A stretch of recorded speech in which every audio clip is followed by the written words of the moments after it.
Praise the lord. మన ప్రభువైన యేసుక్రీస్తు శ్రేష్టమైన నామములో మీ అందరికి కూడా శుభం తెలియజేస్తున్నాం. ఉదయకాల సమయంలో నిద్ర లేచారా? ప్రార్థన చేసుకున్నారు కదండి. ఎలాగున్నారు? మీరు అంతా క్షేమంగా ఉన్నారా? మన ప్రభువు ఇంటికాల సమయం అంతా కూడా మనల్ని కాచి కాపాడి ఇది మనం బహుమానంగా ఇచ్చినాడు కాబట్టి ఆయన పరిశుద్ధ నామానికి మహిమ కలుగును గాక. మన ప్రభువు మనందరి కోసం సిలువలో రక్తం కాచిన గొప్ప దేవుడు కదా. ఆయన అంగీకరిస్తే పాపక్షమాపణ, నిత్యరాజ్యము, పరలోక భాగ్యము ఇవన్నీ కూడా దేవుడు మనకు అనుగ్రహిస్తాడు. రక్షణ అందరూ కూడా త్వరపై రక్షణ అంగీకరించండి, రక్షణ తీసుకోండి. దేవుడు మన పట్ల గొప్ప కార్యాలు చేయనుగాక. పరిశుద్ధ గ్రంథంలో అనేక కృపవార్తలు రాయబడిన ఈ గ్రంథంలో నుంచి నేడు దేవుడు మనకు అనుగ్రహించు వాగ్దానం యెహోషువ గ్రంథంలో నుంచి 3వ అధ్యాయము 5వ వచనంలో, మరియు యెహోషువ రేపు యెహోవా మీ మధ్య అద్భుత కార్యములను చేయును గనుక మిమ్మును మీరు పరిశుద్ధపరచుకొనుడని జనులకు ఆజ్ఞ ఇచ్చును. Praise the Lord. చూడండి, దేవుడు యెహోషువతో చెప్పాడు, నువ్వు జనులతో ఈ విధంగా మాట్లాడు, చెప్పు, ప్రజలందరినీ కూడా పరిశుద్ధపరచుకోమని చెప్పి వాళ్ళ హృదయాన్ని నేను జనముల మధ్య అద్భుత కార్యాలు చేయబోతున్నానని చెప్పినప్పుడు యెహోషువ ఆ జనముల మధ్యలో ప్రజల ఎదుట దేవుడు మన మధ్య అద్భుత కార్యం చేయబోతున్నాడు కాబట్టి మిమ్మల్ని మీరు పరిశుద్ధపరచుకోవాలి ఈరోజు అని యెహోషువ జనులకు ఆజ్ఞ చెప్తున్నాడు అనమాట. ఆజ్ఞ ఇచ్చాను అని చెప్తుంది లేఖనాలు కదండి. ఎస్, దేవుడు ఈరోజు అద్భుత కార్యాలను చేయబోతున్నాడు. ఎక్కడ పరిశుద్ధత ఉంటుందో అక్కడ దేవుని కార్యం జరుగుతుందండి. హల్లెలూయా. ఎక్కడ పరిశుద్ధత లేదో అక్కడ దేవుని కార్యాలు జరగవు. ఎంత ప్రయత్నించినా కూడా అక్కడ దేవుని కార్యాలు జరగవు అన్నమాట. ఎక్కడ పరిశుద్ధత ఉంటుందో అక్కడ దేవుని యొక్క అద్భుత కార్యాలు జరుగుతాయి. ఎస్, మోషే చూడండి, దేవుడు పిలిచినప్పుడు ఐగుప్తు దేశానికి వెళ్ళాడు.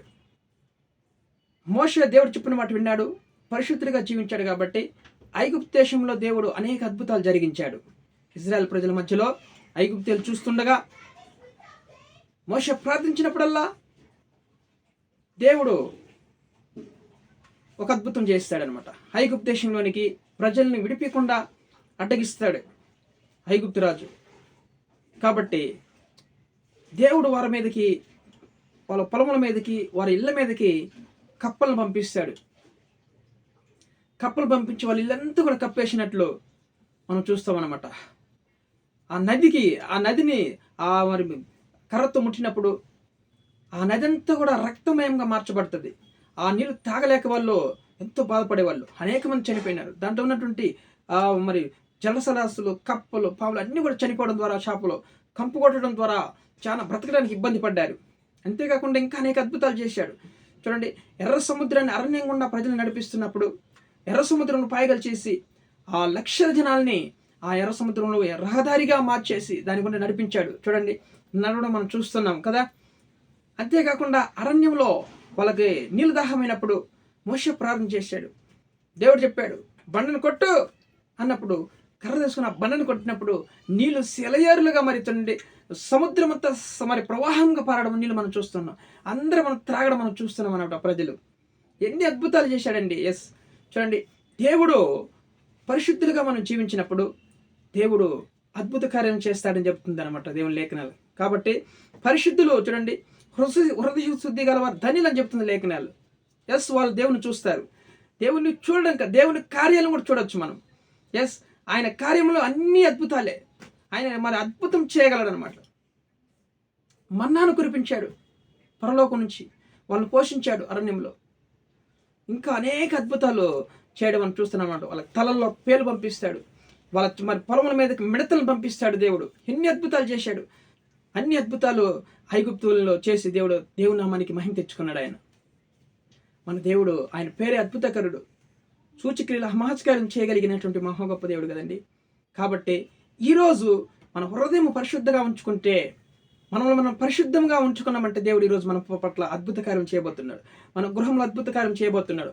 మన పిల్లల పట్ల అద్భుతం చేయబోతున్నాడు. ఉద్యోగంలో అద్భుత కార్యం చేయబోతున్నాడు. వ్యాపారంలో అద్భుతం జరిగించబోతున్నాడు. ఎస్, ఈరోజు నీ హృదయంలో ఉన్న అశ్లీతను కొట్టివేస్తావా? దుర్మార్గతను కొట్టివేస్తావా? పాపాన్ని కొట్టివేస్తావా? ఈరోజు నీ కుటుంబంలో అద్భుతం జరగబోతుంది. ఎస్, ఈరోజు మన పనిలో ఉద్యోగం జరగబోతుంది, వ్యాపారాలు అద్భుతం జరగబోతుంది. ఎక్కడ అడుగు పెడితే అక్కడ అద్భుతం జరగబోతుంది. చూస్తావా దేవుని అద్భుత కార్యాలు? కళ్ళారా చూశావు కదా. ఇశ్రాయేలు ప్రజలు కళ్ళతో చూశారు. ఐగుప్తుల ముందర దేవుడు అద్భుతాలు చేశాడనమాట. ఐగుప్తు దేశంలో మరి మా యొక్క ఎర్ర సముద్రం దాటేటప్పుడు మరి ఇశ్రాయేల్లో మరి ఐగుప్తులు కూడా గుర్రములు రథములు వేసుకుని వచ్చారు. వాళ్ళందరూ కూడా దేవుడు సముద్రము మరి పొంగితట్లు చేసినాడు. వాళ్ళందరూ ముంచేసిందనమాట ఐగుప్తీయులని దేవుడు కదా. ఇశ్రాయేల్ ప్రజలను మాత్రం ముందుకు నడిపించాడు. ఎంతో గొప్ప దేవుడు అండి. ఆ పక్క ఈ పక్క నీళ్లు గోడలుగా నిలిచి ఉన్నాయి. చూడండి, గోడలుగా నిలిచి ఉన్నాయి. ఎంత అద్భుతం అండి. సముద్రాన్ని చేరడం ఇంతవరకు ఎవరన్నా చేశారు అలాగా? సముద్రాన్ని చేరడం అంటే ఎంత అద్భుతం, ఆశ్చర్యకరం కదండి. ఎస్, నేను మీ మధ్య నివాసం చేయాలంటే మీ హృదయాన్ని పరిశుద్ధపరచుకోండి. మీ హృదయంలో చూడండి, నాకు ఒక పరిశుద్ధ స్థలాన్ని సిద్ధపరచండి అన్నాడు దేవుడు కదండి. కాబట్టి మన హృదయంలో దేవునికి పరిశుద్ధ స్థలాన్ని సిద్ధపరిచినప్పుడు దేవుడు మన హృదయంలో నివాసం ఉంటాడు. దేవుడు మన కుటుంబంలో ఉంటే అద్భుతాలు జరుగుతాయి. ఎస్, అసమాధానము, ఈ యొక్క బాధలు, చింతలు అవన్నీ కూడా కొట్టివేసి దేవుడు సమాధానం కలిగిస్తాడు. నోటి నుండి నవ్వు కలిగజేస్తాడు.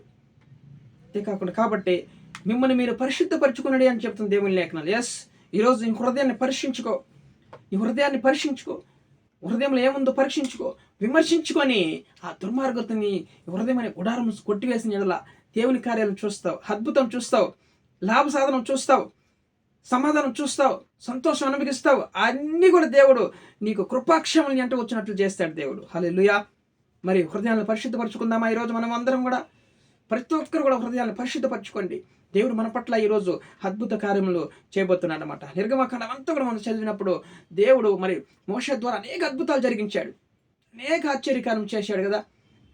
కాబట్టి ఆయనకు అసాధ్యమైంది ఏది లేదు, ఏమైనా చేయగలడు ఆయన. కాబట్టి దేవుడు ఈరోజు మన పట్ల, మన కుటుంబాల పట్ల, మన సంఘంలో, మన ఉద్యోగంలో ఎక్కడున్నా కానీ దేవుడు మన పట్ల ఒక అద్భుతాల కార్యములు జరిగించునుగాక. హల్లెలూయా. హృదయాన్ని మార్చుకోండి, పరిశుద్ధపరచుకోండి. పాపం నుంచి బయటికి రావాలి, పారిపోవాలి, పాపాన్ని దూరంగా పారిపోవాలి. మన పాపానికి దేవుడు మన పట్ల గొప్ప కార్యాలు చేస్తాడు. దయచేసి వాక్యం అంగీకరించండి. దేవుడు మన పట్ల గొప్ప కార్యాలు చేయను కాక ప్రార్థన చేసుకున్నాం. ప్రేమ కలిగినటువంటి మా ప్రియ పరలోకపు తండ్రి, మమ్మల్ని ఉదయకాల సమయంలో ప్రేమించి మంచి వాగ్దానం ప్రభా, మిమ్మల్ని మీరు పరిశుద్ధపరచుకోనండి. యెహోవా అద్భుత కార్యాలు ఈరోజు మీ పట్ల చేయబోతున్నాడని నాయన యెహోషువ ద్వారా ప్రజలకు తెలియజేస్తున్నాం. మాకు ఈరోజు తెలియజేస్తున్నాం. మా హృదయాన్ని పరిశుద్ధపరచుకోవడానికి సహాయం చేయండి నాయన. మా హృదయం అంటున్న సమస్త కల్మషము, కోపము, ఆగ్రహము, పాపము ఇవన్నీ కూడా నాయన ప్రభు, అసూయ అవన్నీ కూడా కొట్టివేయండి తండ్రి నాయన ప్రభు. అయా జోపడము, శరీరాశ, నేత్రాశ అన్నీ కూడా కొట్టివేసి మమ్మల్ని పరిశుద్ధపరచండి తండ్రి. మమ్మల్ని మేము పరిశుద్ధపరచుకోవడానికి మా హృదయాన్ని కృప చూపించండి తండ్రి. యేసయ్యా, మా జీవితంలో, కుటుంబాల్లో అద్భుతం జరిగించండి దేవా. కృప చూపించండి. ఉద్యోగం తెచ్చేయండి. వివాహం కాని వారికి మంచి సంవత్సరం కూర్చోండి.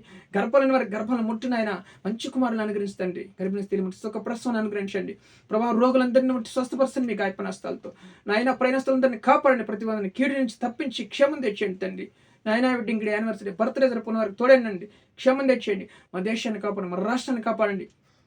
కుటుంబాలు సమాధానం, నెమ్మది, ఐక్యత తెచ్చండి. సంఘాన్ని, సేవకులు అందరినీ కూడా దీవించి ప్రభావ. వాళ్ళ పరిచయం విస్తరింపించండి, కృప చూపించండి. విశ్వాసాలందరినీ కూడా దీవించి కృప చూపించమని సమస్త ఘనత, మహిమ, ప్రభావం మీకే చెల్లిస్తూ యేసు క్రీస్తు జీవం కలిగిన నామములో ప్రార్థన అడిగి వేడుకొని పొందిన పరలోకపు తండ్రి. ఆమేన్.